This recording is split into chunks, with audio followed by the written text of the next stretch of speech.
Hola, hola, ¿cómo están? Buenas noches. Buenas noches. Ya estamos a punto de empezar. Ya están listos. Por aquí los voy esperando. Si no, voy empezando con el segundo día de lectura del libro El hombre en busca de sentido. Y bueno, pues el día de hoy, martes 24 de marzo, vamos a leer unas 10 páginas y una de ellas, bueno, la primera que vamos a leer es la segunda fase, que es ya propiamente la vida en el campo. Entonces, bueno, pues espero que... Hola Lulu, ya andamos por acá. Igual estamos transmitiendo por Facebook, Facebook Live e Instagram también en vivo, con algo de calor aquí en Monterrey. Pero bueno, pues aquí estamos y aquí seguimos. Si están con su libro, pueden estar, no vienen las páginas, pero estamos en el título que dice, si tienen el PDF no vienen por páginas, pero viene el título que dice segunda fase, la vida en el campo. Y ahí se habla, empieza con un título que dice la apatía. Como les decía, vamos a ir leyendo en partes. Espero que terminemos el viernes. Y si no terminamos el viernes, pues terminaremos el lunes o martes, no pasa nada. La idea es relajarnos y hacerlo de forma tranquila. Bueno, pues voy a empezar con la lectura y ya quienes se vayan uniendo, pues ya nos irán siguiendo. Y quienes no puedan o quieran estar desde el principio y no alcanzaron, bueno, ya saben que se queda grabado en Facebook y como quiera. No alcancé a subir el de ayer al canal de YouTube, pero bueno, espero ya mañana con más calma poderlo subir. La primera, vamos a empezar entonces. Segunda fase, la vida en el campo. Apatía. Las reacciones descritas empezaron a cambiar a los pocos días. El prisionero pasaba de la primera a la segunda fase, una fase de apatía relativa en la que llegaba a una especie de muerte emocional.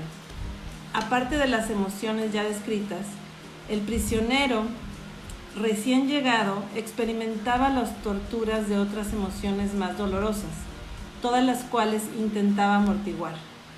La primera de todas era la añoranza sin límites de su casa y de su familia. A veces era tan aguda que simplemente se consumía de nostalgia. Seguía después la repugnancia que le producía toda la fealdad que le rodeaba, incluso en las formas externas más simples. A muchos de los prisioneros se les entregaba un uniforme andrajoso que por comparación hubiera hecho parecer elegante a un espantapájaros. Entre los barrancones del campo no había nada más que barro y cuanto más se trabajaba para eliminarlo, más se hundía uno en él. Una de las prácticas favoritas consistía en destacar a un recién llegado en el grupo encargado de limpiar las letrinas y retirar los excrementos. Sí, como solía suceder, parte de estos les salpicaba la cara al trasladarlos entre los desniveles del campo. Cualquier signo de asco por parte del prisionero o la intención de quitarse la porquería de la cara merecía cuando menos un latigazo por parte del capo, indignado ante la delicadeza del prisionero. De esa forma se aceleraba la mortificación ante las reacciones normales. Al principio, el prisionero volvía la cabeza ante las marchas de castigo de otros grupos. No podía soportar la contemplación de sus compañeros yendo arriba y abajo durante horas hundidos en el fango, acompañadas las órdenes de golpes. Unos días o unas semanas después, las cosas cambiaban. Por la mañana temprano, cuando todavía estaba oscuro, el prisionero se plantaba frente a la puerta junto con su destacamento, listo para marchar. Oía un grito y veía tirar a golpes al suelo a un camarada. Se volvía a poner de pie y nuevamente le volvían a derribar al suelo. ¿Y todo para qué? ¿Y todo por qué? Tenía fiebre, pero se había presentado a la enfermería en un momento oportuno. Le castigaban por tratar de zafarse de sus deberes de esta forma irregular. El prisionero, que se encontraba ya en la segunda fase de sus reacciones psicológicas, no apartaba la vista. Al llegar a ese punto, sus sentimientos se habían embotado y contemplaba impasible tales escenas. Otro ejemplo, cuando ese mismo prisionero estaba por la tarde esperando ante la enfermería con la esperanza de que le concederían 2 días de trabajo ligeros dentro del campo a causa de sus heridas, o quizá por el edema o la fiebre. Observaba impretérito cómo era arrastrado un muchacho de 12 años para el que no había ya zapatos en el campo y le habían obligado a estar en posición firme durante horas bajo la nieve o a trabajar a la intemperie con los pies desnudos. Se le habían congelado los dedos y el médico le arrancaba los negros muñones gangrenados con tenazas, uno por uno. Asco, piedad y horror eran emociones que nuestro espectador no podía sentir ya.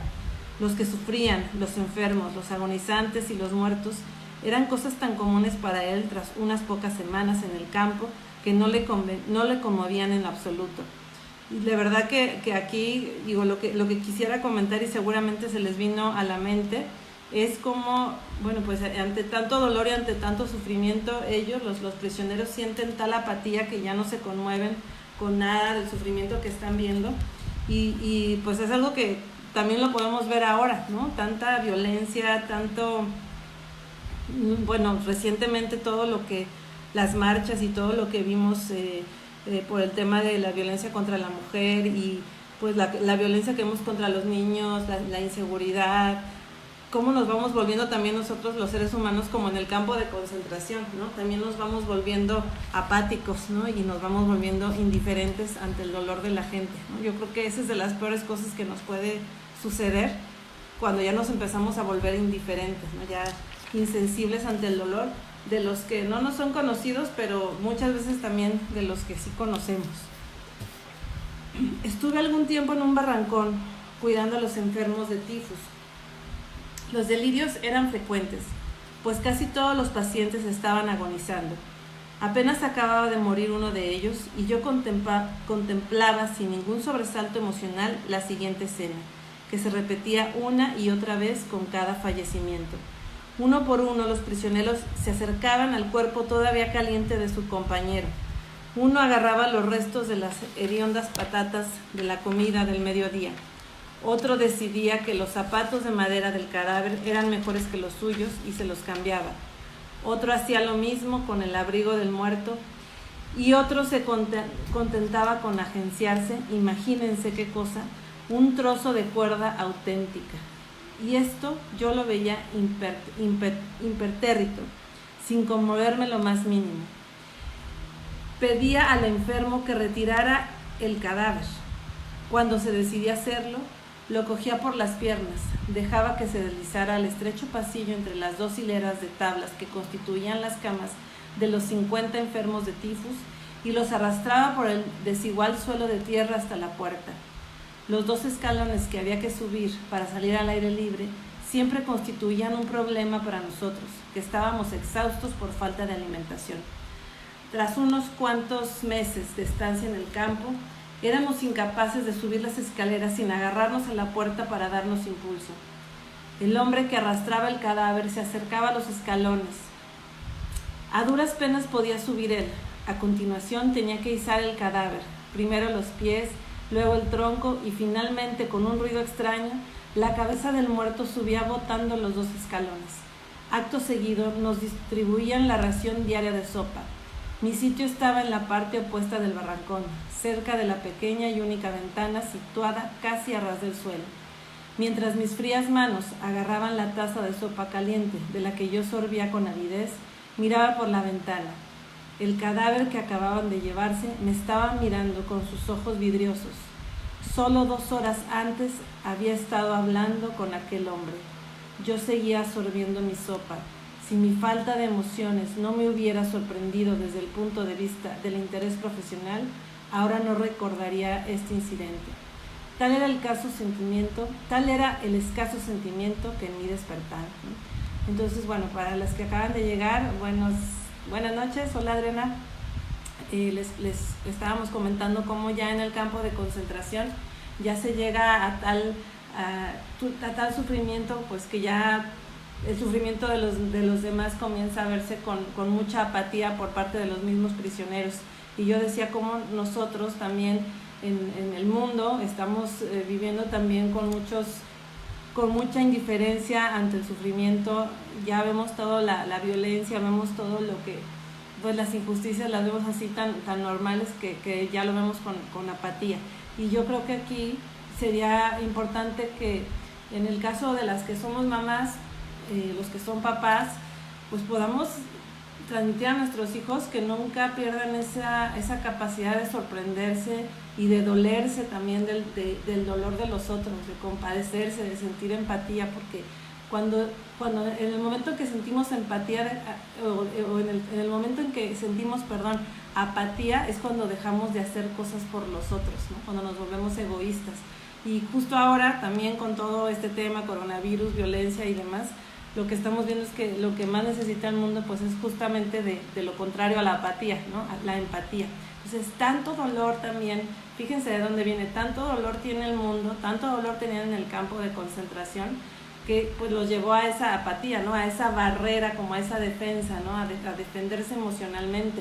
Quizá la apatía que estamos viviendo actualmente pues es una defensa ante tanto dolor que estamos viviendo, pero no podemos permitirnos esto, no podemos permitirnos como sociedad tener esa defensa, ¿no? Al contrario, necesitamos abrir nuestros corazones y enseñarles a nuestros hijos a que sientan el dolor de los demás, a que se pongan en sus zapatos, a que sean empáticos, a que acepten incondicionalmente a las personas como una forma pues de transformar el mundo.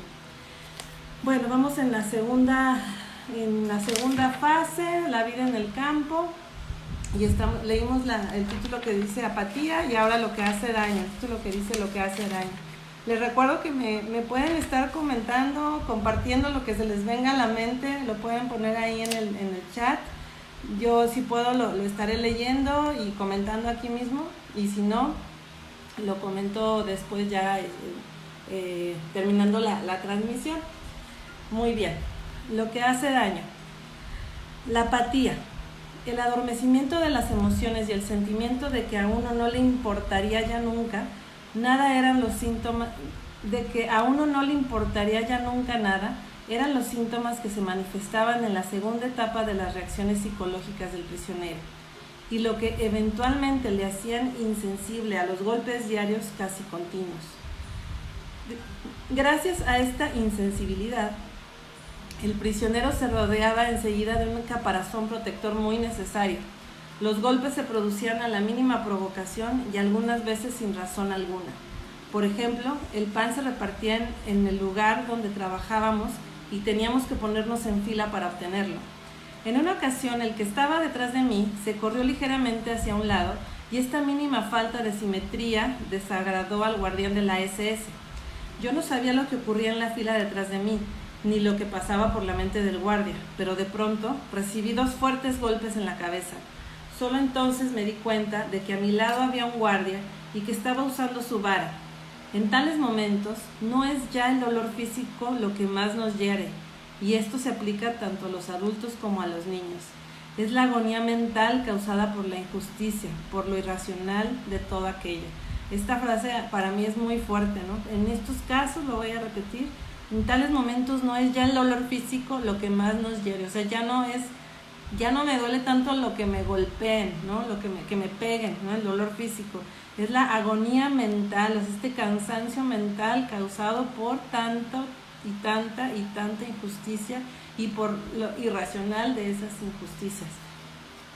Pues digo, aquí también es un motivo de reflexión, ¿no? Hacia nosotras, o sea, hacia la gente también que de alguna forma ha sufrido violencia, a los niños que sufren bullying.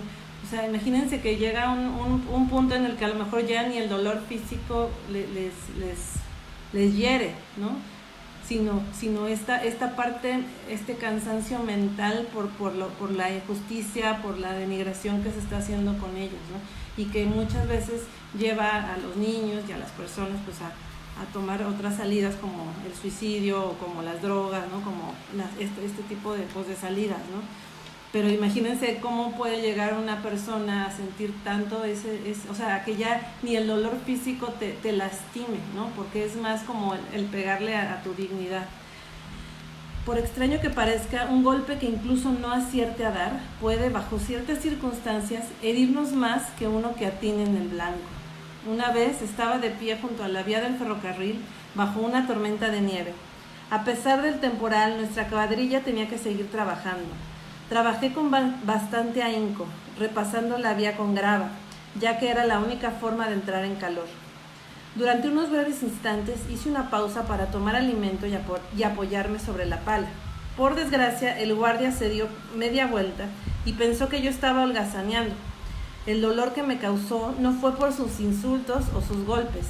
El guardia decidió que no valía la pena gastar su tiempo en decir ni una palabra, ni lanzar un juramento contra aquel cuerpo andrajoso y demacrado que tenía delante de él y que probablemente apenas le recordaba al de una figura humana. En vez de ello, cogió una piedra alegremente y la lanzó contra mí. A mí, aquello me pareció una forma de atraer la atención de una bestia, de inducir a un animal doméstico a que realice su trabajo, una criatura con la que se tiene tan poco en común que ni siquiera hay que molestarse en castigarla. Qué fuerte, ¿verdad? Estamos, Adriana, mira, estamos en, no sé si ubicas donde dice, ya es que no tienen, el PDF no tiene páginas, pero bueno, ubicas donde dice segunda fase, no sé si ya lo ubicaste, y ahí hay varios títulos, uno dice apatía, y luego dice lo que hace daño. Y vamos a empezar donde dice el insulto. A ver, vamos a esperar nada más tantito a que se pongan al corriente. Sería, según el índice, la página 19. Las que tienen el PDF igual y podemos para mañana numerarlo porque no viene numerado, pero en el índice es la página 19. ¿Ya la encontraste, Adriana? Espero que sí, la página 19. Y vamos en donde dice el insulto. Entonces, bueno, bienvenidas a todas, Marisol, Gaby, Carito, por acá en Instagram. Bueno, pues vamos a seguir, digo nada más como a las que van llegando, les comento, si tienen el libro lo pueden ir leyendo, vamos en la segunda fase, en la página 19, no sé si tienen el libro o las copias, las que tengan las copias, bueno, pues ahí la pueden ir leyendo, las que tengan el libro pueden ir leyendo conmigo. Las que no lo tengan, por favor mándenme un inbox, pero por Facebook, en la página de Facebook, que es Mamá Chida, y se las mando por ahí, pero bueno, sería ya más tarde, terminando la transmisión. Y bueno, las que no estaban ayer, les recuerdo, o sea, esto es una lectura del libro, de la primera parte del libro que habla de la experiencia de Viktor Frankl. La idea es leerlo, disfrutarlo, aplicarlo a nuestra vida, no solamente por el coronavirus, sino en general a nuestra vida. Y yo voy comentando algunas cosas, ustedes pueden ir comentando ahí en el chat, si yo puedo voy contestando, si no pues contesto después terminando la transmisión. También pueden hacer preguntas o pedir alguna tutoría o mentoría en privado y yo al final dejo algunas preguntas para la reflexión, simplemente no es tarea ni mucho menos ni la tienen que entregar. La idea con este ejercicio es después las que quieran ya unirse a un taller ya mucho más formal, con ejercicios más dirigidos, ¿sale? Entonces vamos en la parte del insulto. El aspecto más doloroso de los golpes es el insulto que incluyen. En una ocasión teníamos que arrastrar unas cuantas traviesas largas y pesadas sobre las vías heladas. Si un hombre resbalaba, no solo corría peligro él, sino todos los que cargaban la misma traviesa. Un antiguo amigo mío tenía una cadera dislocada de nacimiento. Podía estar contento de trabajar a pesar del defecto, ya que los que padecían algún defecto físico era casi seguro que los enviaban a morir en la primera selección. Eso justo es lo que hacemos también en el mundo hoy, ¿no? A quien tiene un defecto o algo que no consideramos normal, pues también lo mandamos justamente a morir, ¿verdad? No lo discriminamos, ¿no? También es importante trabajar eso con nosotros y con nuestros hijos. Mi amigo se bamboleaba sobre el rail con aquella traviesa especialmente pesada y estaba a punto de caerse y arrastrar a los demás con él. En aquel momento yo no arrastraba ninguna traviesa, así que salté a ayudarle sin pararme a pensar. Inmediatamente sentí un golpe en la espalda, un duro castigo, y me ordenaron regresar a mi puesto. Unos pocos minutos antes, el guardia que me golpeó nos había dicho despectivamente que los cerdos como nosotros no teníamos espíritu de compañerismo. En otra ocasión, y a una temperatura de menos de 20 grados centígrados, Empezamos a cavar el suelo del bosque, que estaba helado para tender unas cañerías. Para entonces ya me había debilitado mucho físicamente. Vi venir a un capataz con sus rechonchas mejillas sonrosadas. Su cara recordaba inevitablemente la cabeza de un cerdo. Me fijé con envidia en sus cálidos guantes, mientras pensaba que nosotros teníamos que trabajar con las manos desnudas y sin ninguna prenda de abrigo, como su chaqueta de cuero forrada de piel, bajo aquel frío tan intenso. Durante un momento me observó en silencio. Sentí que se mascaba la tragedia, ya que junto a mí tenía el montón de tierra que mostraba exactamente lo poco que había cavado. Entonces, tú, cerdo, te vengo observando todo el tiempo. Yo te enseñaré a trabajar. Espera a ver cómo cavas la tierra con los dientes. Morirás como un animal. En 2 días habré acabado contigo. No has debido dar golpe en toda tu vida. ¿Qué eras tú, puerco? ¿Un hombre de negocios? Ya había dejado de importarme todo, pero tenía que tomar en serio esta amenaza de muerte. Así que saqué todas mis fuerzas y le miré directamente a los ojos. Era médico especialista. ¿Qué? ¿Un médico? Apuesto a que les cobrabas un montón de dinero a tus pacientes. La verdad es que la mayor parte de mi trabajo lo hacía sin cobrar nada, en las clínicas para pobres. Al llegar ahí, comprendí que había dicho demasiado. Se arrojó sobre mí y me derribó al suelo gritando como un energúmeno. No puedo recordar lo que gritaba. Afortunadamente, el capo de mi cuadrilla se sentía obligado hacia mí. Acuérdense, para las que no estuvieron ayer, que los capos son los prisioneros, también son prisioneros, pero que tienen como ciertos privilegios y que son como los que mandan y cuidan, entre comillas, a los demás prisioneros. Y bueno, por lo general son medio brutales, ¿verdad? O sea, en vez de ser solidarios, más bien es todo lo contrario. Bueno, hola Lupita, bienvenida, muchas gracias.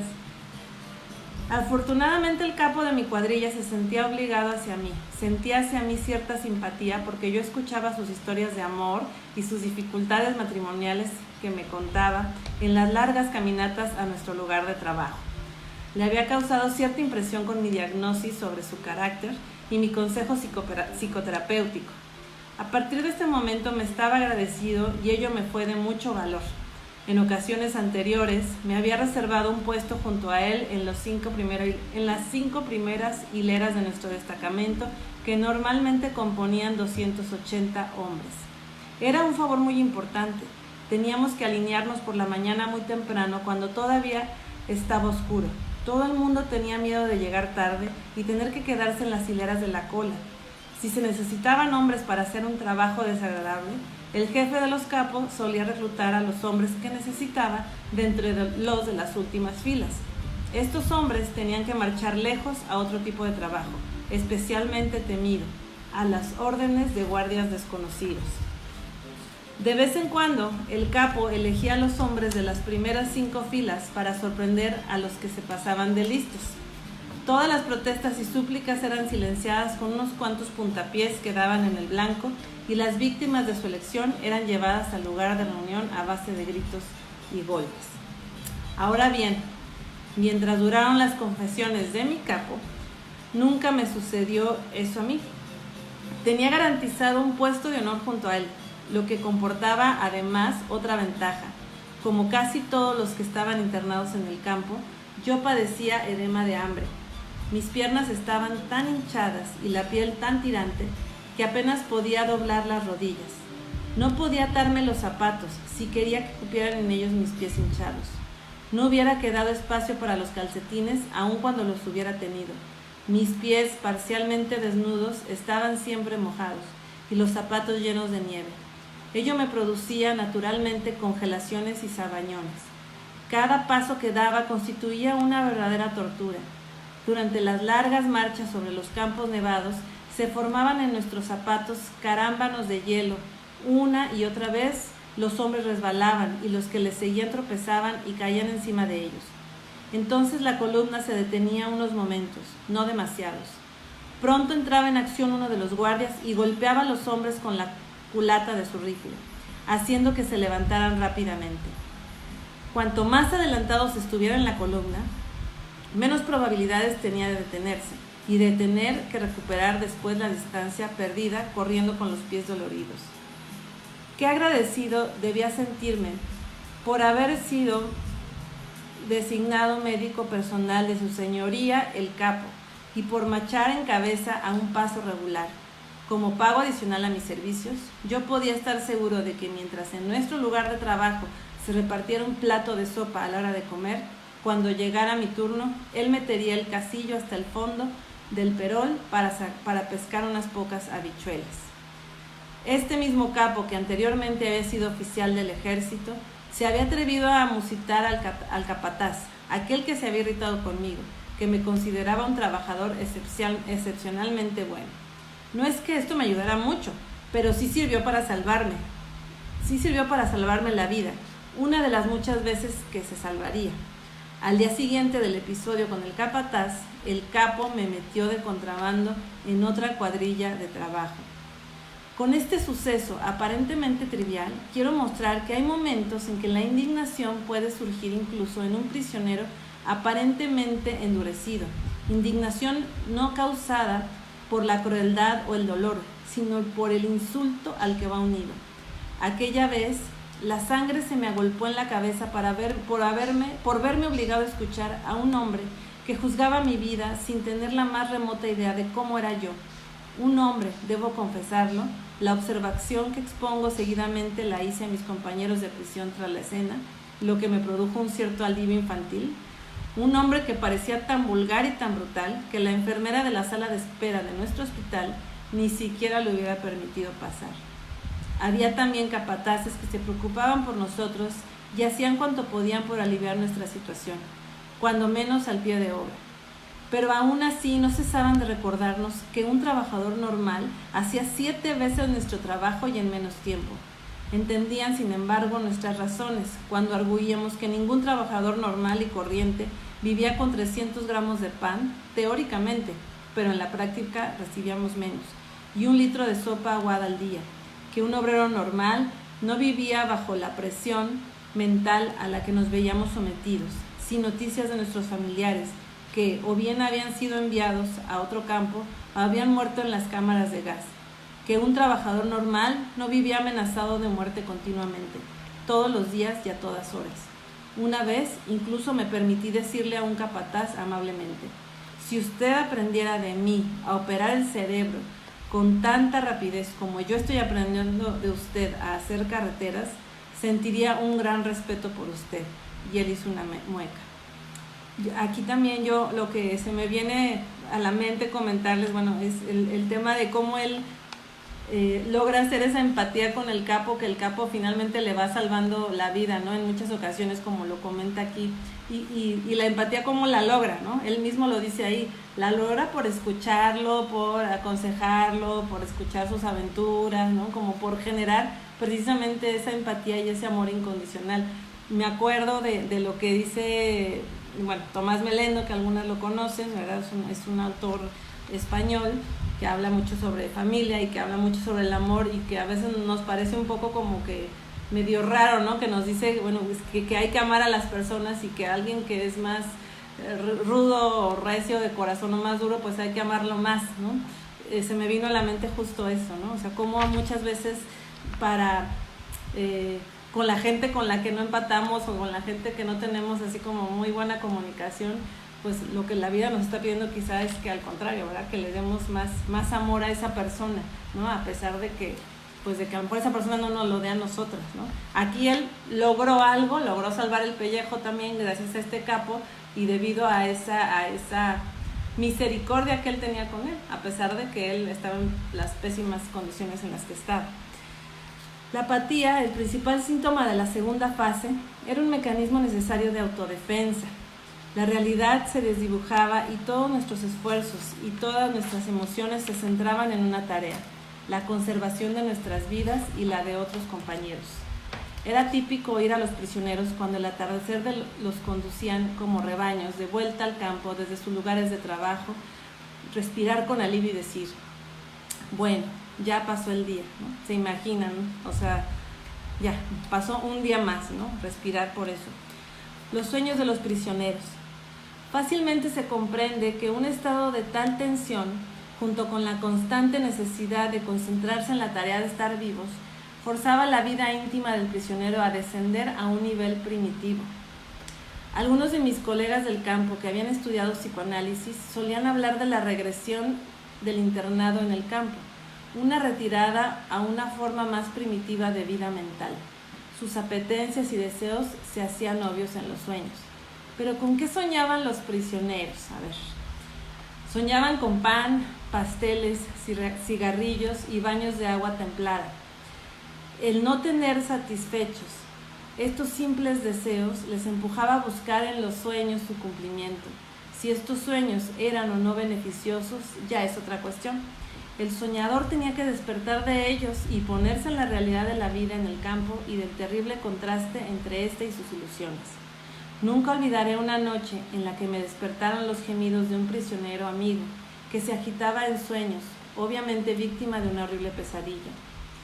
Dado que desde siempre me he sentido especialmente dolorido por las personas que padecen pesadillas angustiosas, quise despertar al pobre hombre y de pronto retiré la mano que estaba a punto de sacudirle, asustado de lo que iba a hacer.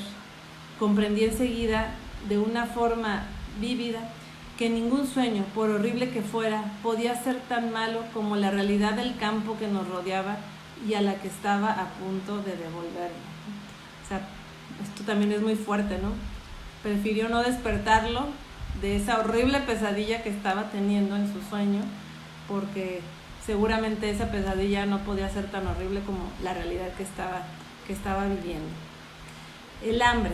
Debido al alto grado de desnutrición que los prisioneros sufrían, era natural que el deseo de procurarse alimentos fuera el instinto más primitivo en torno al cual se centraba la vida mental. Observemos a la mayoría de los prisioneros que trabajaban uno junto a otro y a quienes por una vez no vigilan de cerca. Inmediatamente empiezan a hablar sobre la comida. Un prisionero le pregunta al que trabaja junto a él en la zanja cuál es su plato preferido. Intercambiarán recetas y planearán un menú para el día en que se reúnen, el día de un futuro distante en que sean liberados y regresen a casa. Y así seguirán y seguirán, describiendo con todo detalle hasta que de pronto una advertencia se irá transmitiendo, normalmente en forma de consigna o número de contraseña. El guardia se acerca. Siempre consideré las charlas sobre comida muy peligrosas. ¿Acaso no es una equivocación provocar al organismo con aquellas descripciones tan detalladas y delicadas cuando ya ha conseguido adaptarse de algún modo a las ínfimas raciones y a las escasas calorías? Aunque de momento pueden parecer un alivio psicológico, se trata de una ilusión que psicológicamente y sin ninguna duda no está exenta de peligro. Durante la última parte de nuestro encarcelamiento, la dieta diaria consistía en una única ración de sopa aguada y un pequeñísimo pedazo de pan. Se nos repartía además una entrega extra consistente en 20 gramos de margarina o una rodaja de salchicha de baja calidad, o un pequeño trozo de queso, o una pizca de algo que pretendía ser miel, o una cucharada de jalea aguada. Cada día una cosa. Una dieta absolutamente inapropiada en cuanto a calorías, sobre todo teniendo en cuenta nuestro pesado trabajo manual y nuestra continua exposición a la intemperie con ropas inadecuadas.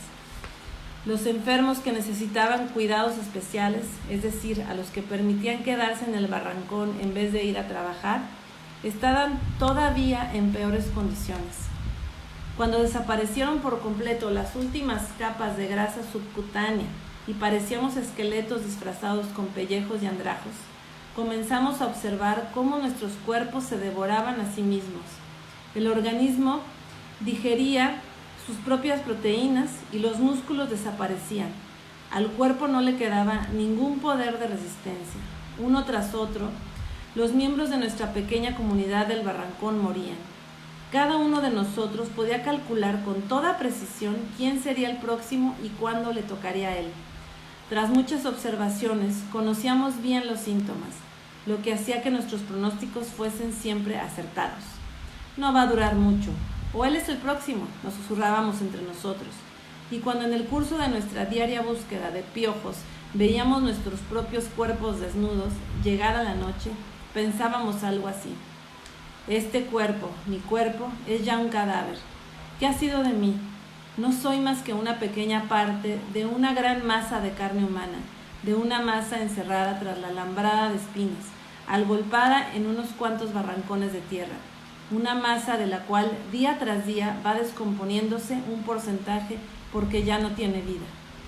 Ya he mencionado hasta qué punto no se podían olvidar los pensamientos sobre platos favoritos que se introducían a la fuerza en la conciencia del prisionero, en cuanto tenía un instante de asueto.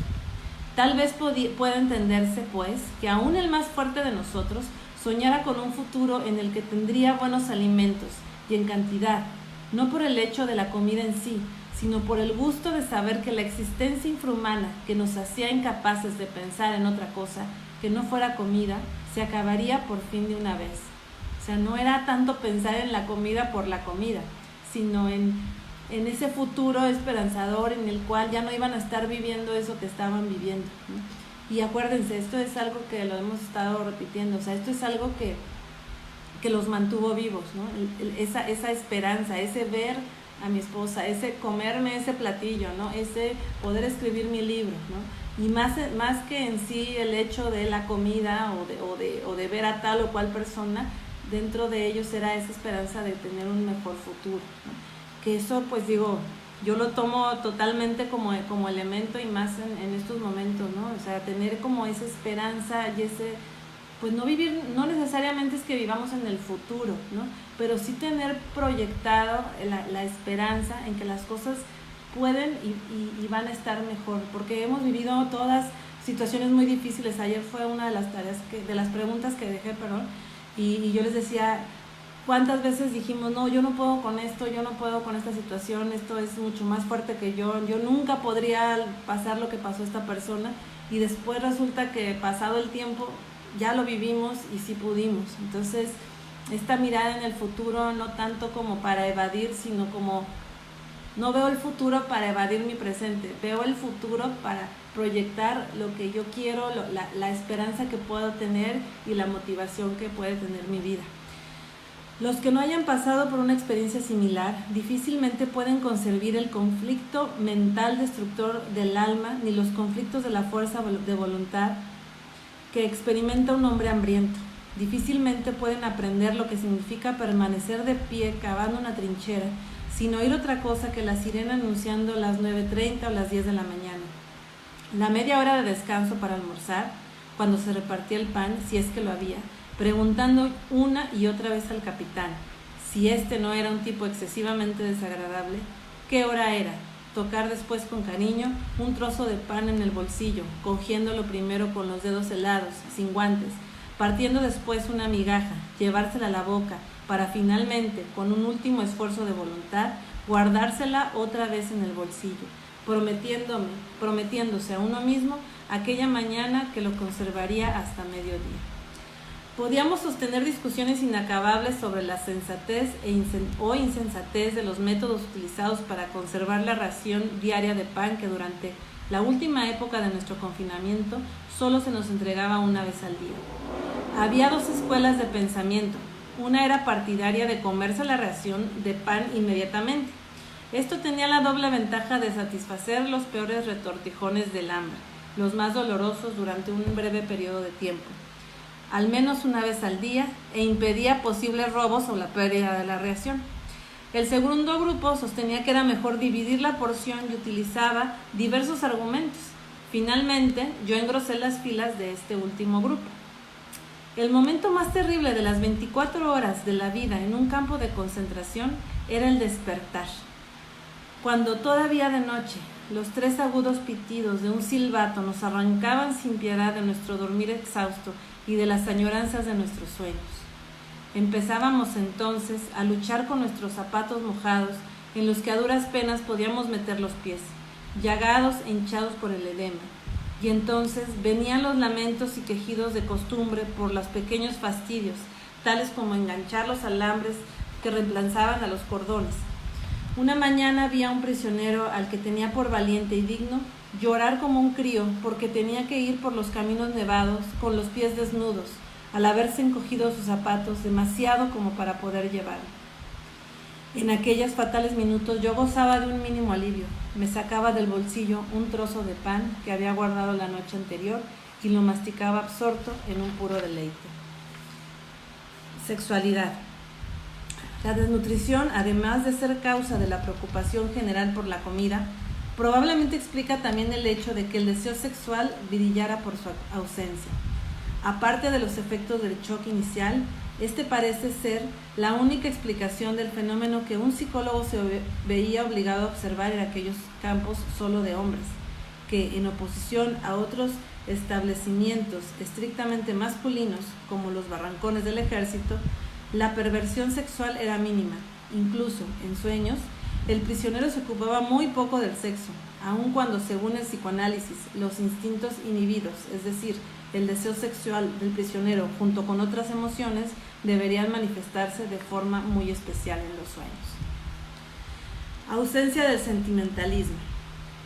En la mayoría de los prisioneros, la vida primitiva y el esfuerzo de tener que concentrarse precisamente en salvar el pellejo llevaba a un abandono total de lo que no sirviera a tal propósito, lo que explicaba la ausencia total de sentimentalismo en los prisioneros. Esto lo experimenté por mí mismo cuando me trasladaron desde Auschwitz a Dachau. El tren que conducía a unos 2000 prisioneros atravesó Viena. Era eso de las medianoche cuando pasamos por una de las estaciones de la ciudad. Las vías nos acercaban a la calle donde yo nací, a la casa donde yo había vivido tantos años, en realidad hasta que caí prisionero. Éramos 50 prisioneros en aquel vagón que tenía 2 pequeñas mirillas enrejadas. Tan solo había sitio para que un grupo se sentara en cuclillas en el suelo, mientras que el resto, que debía permanecer horas y horas de pie, se agolpaba en torno a los ventanucos. Alzándome de puntillas y mirando desde atrás por encima de las cabezas de los otros, por entre los barrotes de los ventanucos, tuve una visión fantasmagórica de mi ciudad natal. Todos nos sentíamos más muertos que vivos, pues pensábamos que nuestro transporte se dirigía al campo de Mauthausen, y solo nos restaban 1 o 2 semanas de vida. Tuve la inequívoca sensación de estar viendo las calles, las plazas y la casa de mi niñez con los ojos de un muerto que volviera del otro mundo para contemplar una ciudad fantasma. Varias horas después, el tren salió de la estación y ahí estaba la calle, mi calle.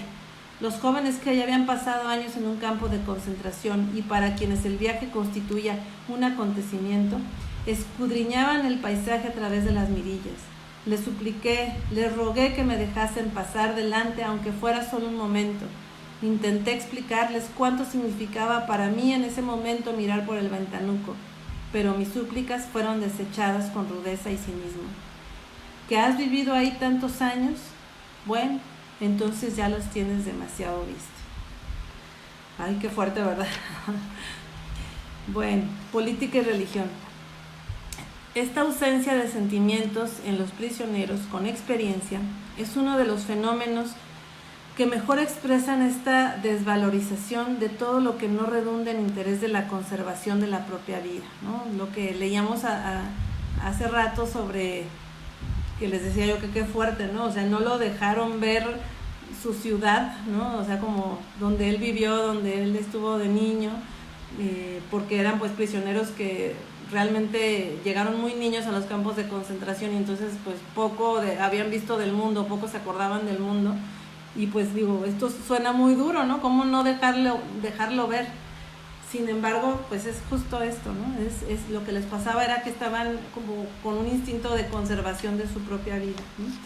Que bueno, pues nos puede parecer como injusto y fuerte, ¿no? Pero que en esos momentos, pues lo hacían por eso mismo, por conservar ese gozo y ese placer de poder ver, ¿no? Todo lo demás del prisionero lo consideraba un lujo súper fino. En general, en el campo sufríamos también de hibernación cultural, con solo 2 excepciones, la política y la religión. Todo el campo hablaba casi continuamente de política. Las discusiones surgían ante todo de rumores que se cazaban al vuelo y se transmitían con ansia. Los rumores sobre la situación militar casi siempre eran contradictorios, se sucedían con rapidez y lo único que conseguían era azuzar la guerra de nervios que agitaba las mentes de todos los prisioneros. Una y otra vez se desvanecían las esperanzas de que la guerra acabara con celeridad. Esperanzas avivadas por rumores optimistas. Algunos hombres perdían toda esperanza, pero siempre había optimistas incorregibles que eran los compañeros más irritantes. Cuando los prisioneros sentían inquietudes religiosas, estas eran las más sinceras que cabe imaginar, y muy a menudo el recién llegado quedaba sorprendido y admirado por la profundidad y la fuerza de las creencias religiosas.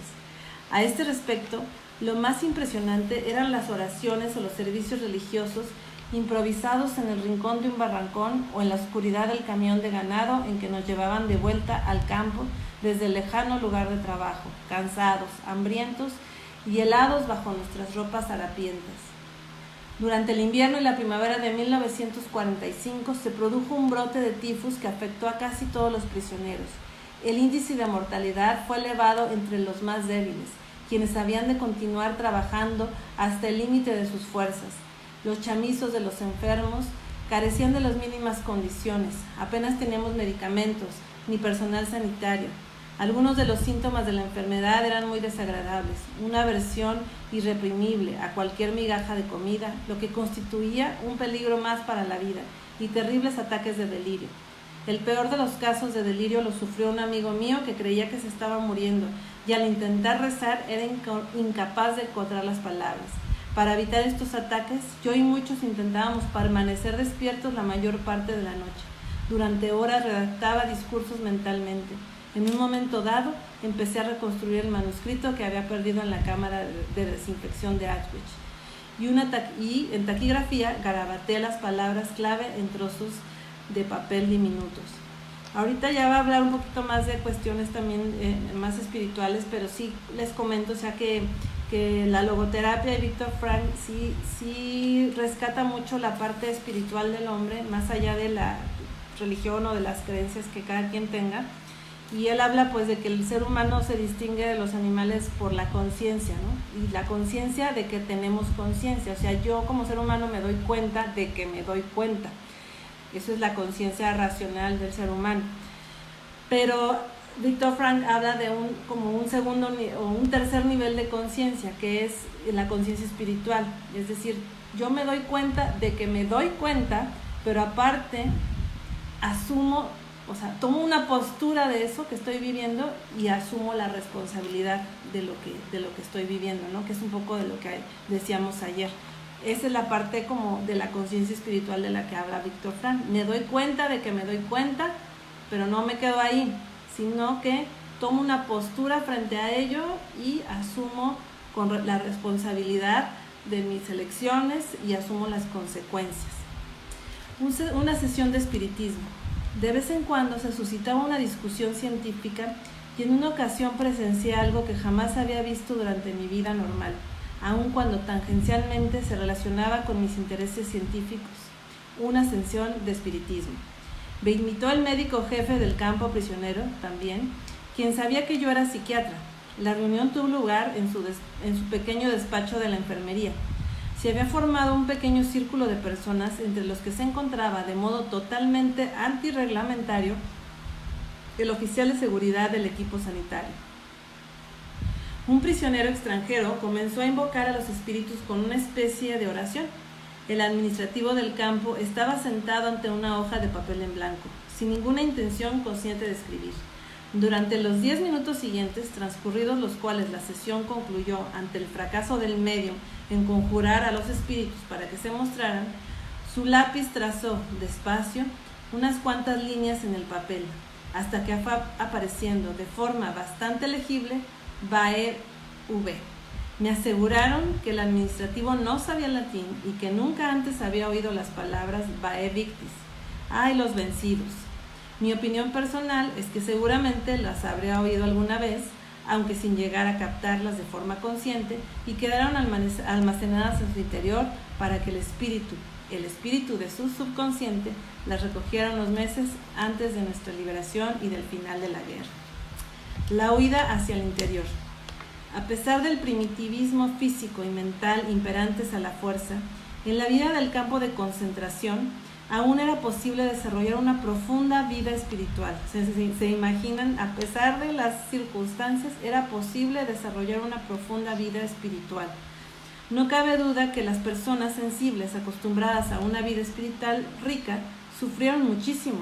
Su constitución era a menudo endeble, pero el daño causado a su ser íntimo fue menor. O sea, estas personas dedicadas a la vida intelectual, una vida más espiritual, a lo mejor no eran físicamente las más fuertes y sufrieron mucho por ellos, pero el daño causado a su ser íntimo fue menor, ¿no? Eran capaces de aislarse del terrible entorno, retrotrayéndose a una vida de riqueza interior y libertad espiritual. Solo de esta forma puede uno explicarse la paradoja aparente de que algunos prisioneros, a menudo los menos fornidos, parecían soportar mejor la vida del campo que los de naturaleza robusta. Para aclarar este punto, me veo obligado a recurrir de nuevo a la experiencia personal. Voy a contar lo que sucedía aquellas mañanas en que antes del alba teníamos que ir andando hasta nuestro lugar de trabajo. Oíamos gritar a las órdenes. Atención, destacamento, adelante, izquierda, 2, 3, 4, izquierda, 2, 3, 4. El primer hombre, media vuelta a la izquierda, izquierda, izquierda, izquierda, gorras fuera. Todavía resuenan en mis oídos estas palabras. A la orden de gorras fuera, atravesamos la verja del campo mientras nos enfocaban con los reflectores. El que no marchaba con marcialidad recibía una patada, pero corría peor suerte quien para protegerse del frío se calaba la gorra hasta las orejas antes de que le dieran permiso. En la oscuridad tropezábamos con las piedras y nos metíamos en los charcos al recorrer el único camino que partía del campo. Los guardias que nos acompañaban no dejaban de gritarnos y azuzarnos con las culatas de sus rifles. Los que tenían los pies llenos de llagas se apoyaban en el brazo de su vecino. Apenas mediaban palabras. El viento helado no propiciaba la conversación. Con la boca protegida por el cuello de la chaqueta, el hombre que marchaba a mi lado me susurró de repente: si nos vieran ahora nuestras esposas. Espero que ellas estén mejor en sus campos e ignoren lo que nosotros estamos lo que estamos pasando. Sus palabras evocaron en mí el recuerdo de mi esposa. Y ahorita también lo que se me viene es la primera parte del libro, en el que no sé si recuerdan que hubo un prisionero que les estaba diciendo que para que se libraran de morir, que tenían que verse fuertes y físicamente bien, no sé si lo recuerdan, y que luego les dijo: no se preocupen, si ustedes se ven bien y procuran rasurarse y estar fuertes y físicamente bien, pues no los van a matar porque pues no se van a ver débiles. Y sí se acuerdan que volteó y le dijo: bueno, todos menos tú, señalando a Víctor, ¿no? O sea, tú, pues como lo vio yo creo que muy débil, ¿no? Él era psiquiatra, a lo mejor no era el hombre así como más fuerte. Bueno, a lo mejor dijo: no lo van a, este sí se lo van a echar, ¿no? Entonces, bueno, Víctor Frank sobrevive y aquí yo estoy encontrando, pues obviamente, he leído muchas veces este libro, pero es que lo vas leyendo y vas encontrando cosas. Pues finalmente él es de los que tienen ese físico a lo mejor no tan fuerte, pero que tienen esa espiritualidad sí muy fuerte, ¿no? Que es la que los mantiene vivos, ¿no? La que los hace soportar pues todo, ¿no? O sea, más allá de su fortaleza física, ¿no? Entonces creo que es lo que nos está queriendo dar a entender aquí, ¿no? Que él fue de esos hombres que espiritualmente estaban fuertes, ¿no? ¿Cómo estamos nosotras ahorita en un tema de espiritualidad ante todos los embates y información, noticias, miedo y todo lo que estamos viviendo, que es una realidad que puede ser exagerado o no, lo que sea, como sea, lo estamos viviendo y nos está afectando? ¿Qué tal si damos como una vuelta hacia nuestro interior y hacia nuestra espiritualidad?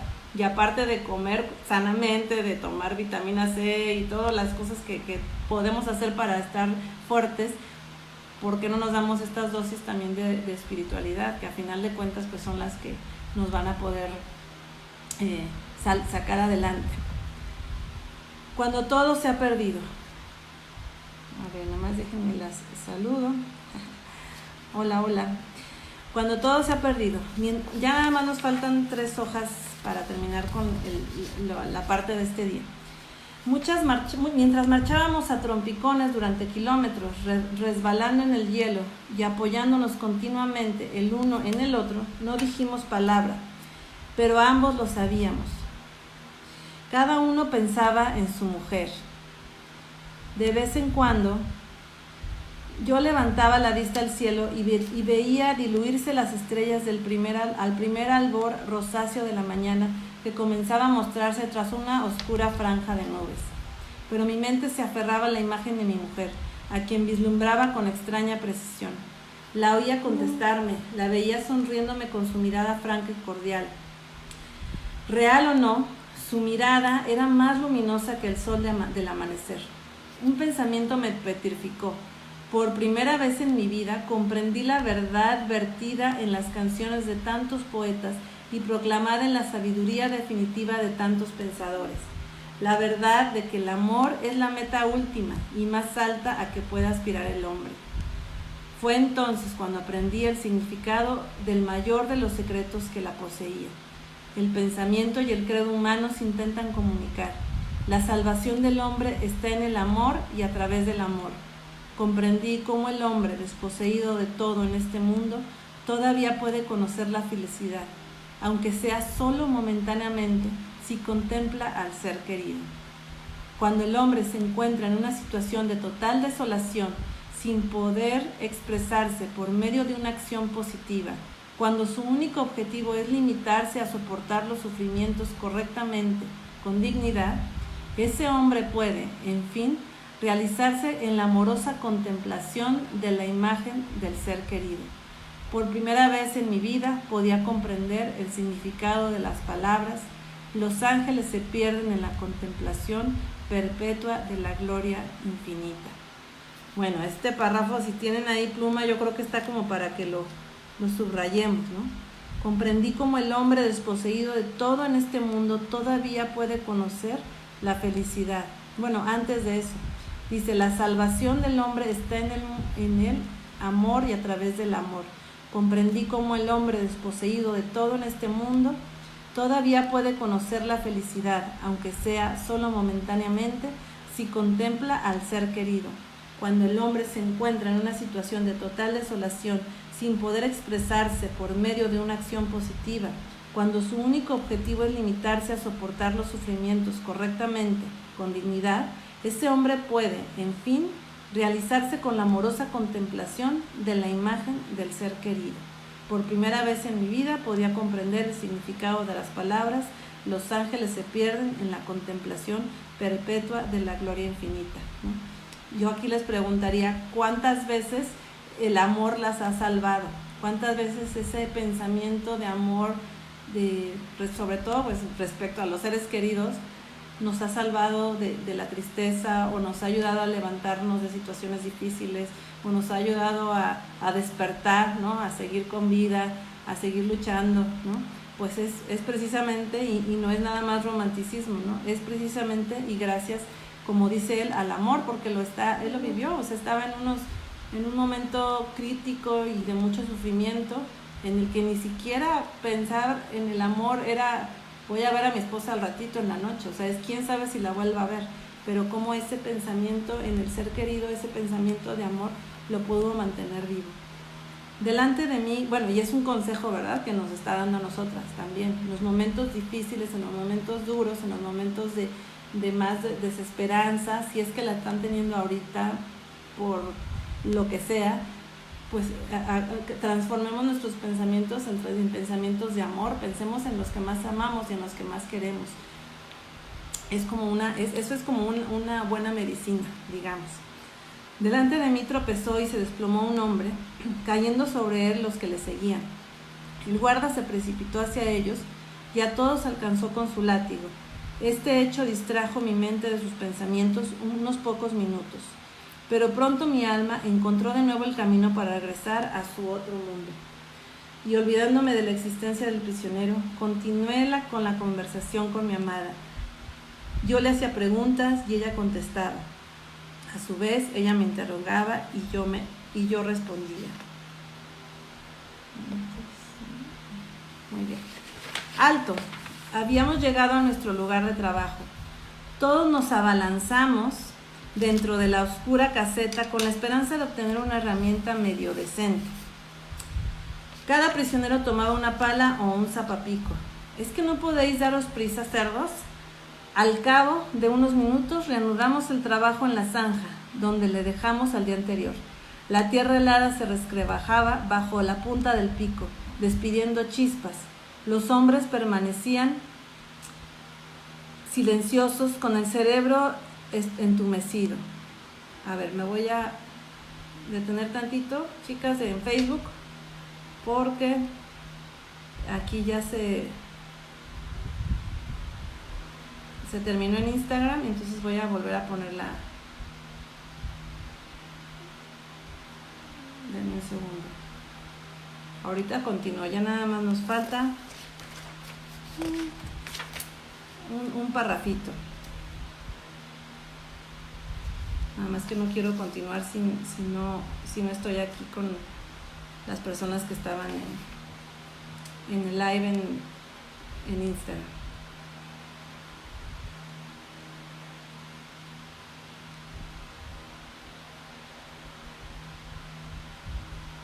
Ahí está.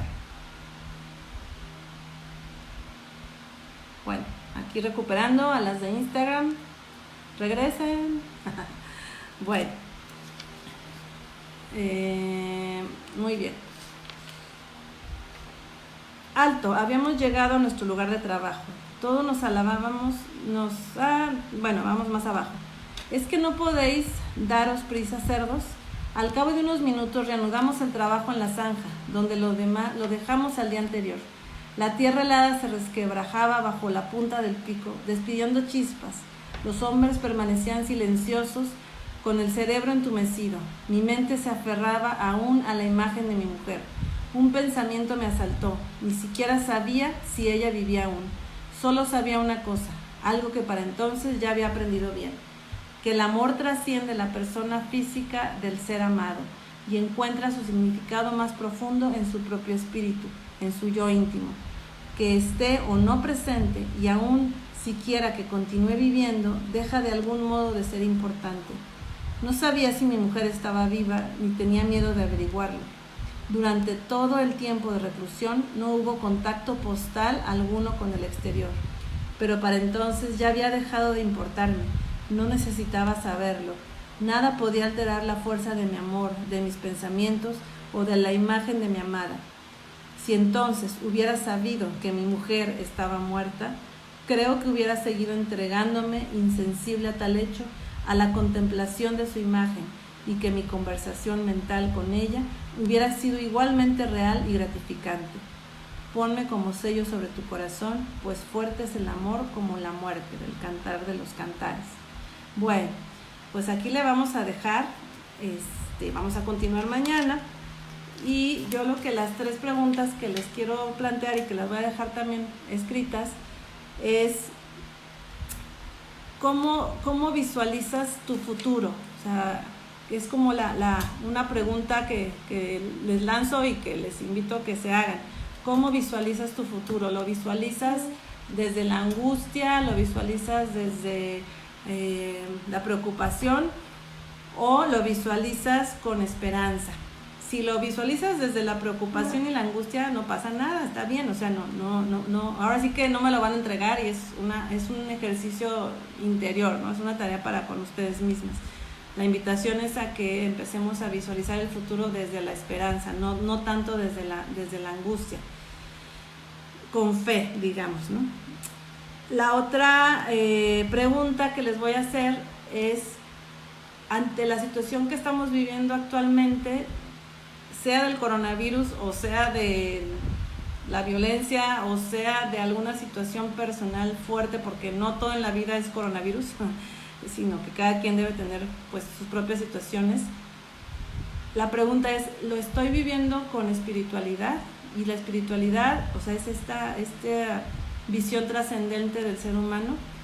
¿Y qué puedo hacer para vivirlo con espiritualidad? Ya vimos que en el libro dice, ¿no? Los fuertes físicamente en el campo de concentración no eran necesariamente los que sobrevivían. Los que sobrevivían eran más bien los fuertes de espíritu, los fuertes de interioridad. Entonces, ¿cómo estoy viviendo la espiritualidad? La estoy viviendo, y si no es así, ¿qué puedo hacer para mantenerme fuerte a través de mi vida interior?